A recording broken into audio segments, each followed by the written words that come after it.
For today's Bart Chart, when will the slump in commodities end? If you look at open interest, which of course is the total number of open contracts on a security, it's often used to confirm trends. The answer would have to be a definitely not yet, because open interest in raw materials, futures and options contracts is down 6.5% since June.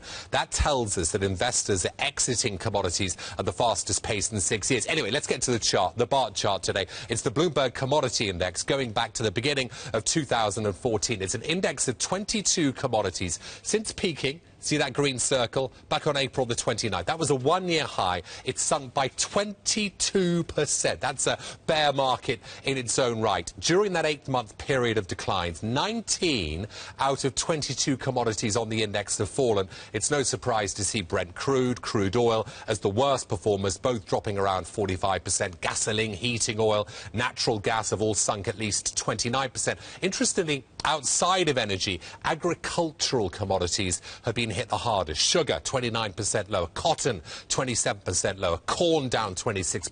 Soybeans down 20%. Wheat, 18%. Base metals, though, have held up relatively well. Both zinc and aluminium over that period registering 2% gains. Live cattle, by the way, is the top performer with a return of 11% since that high for the year.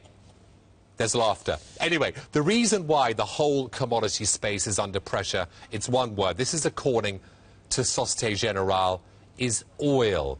That's driving bearish sentiment because energy, of course, is used to produce, to deliver almost all these commodities. And cheaper oil reduces the likelihood of falling commodity prices. So says SocGen. Don't forget China, of course, the largest consumer of grains, of energy, of pork.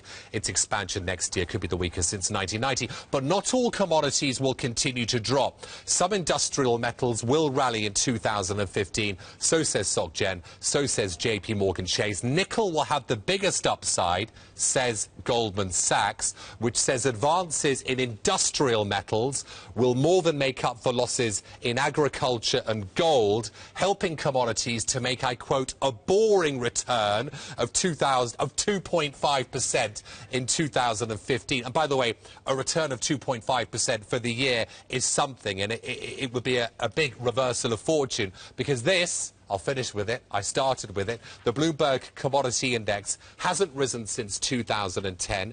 It's down 14% for the year, its biggest annual drop since 2008. On Tuesday, it touched its lowest in 5 years, and it's on track for its 4th annual decline, which is the longest losing run ever. That's it. I can breathe.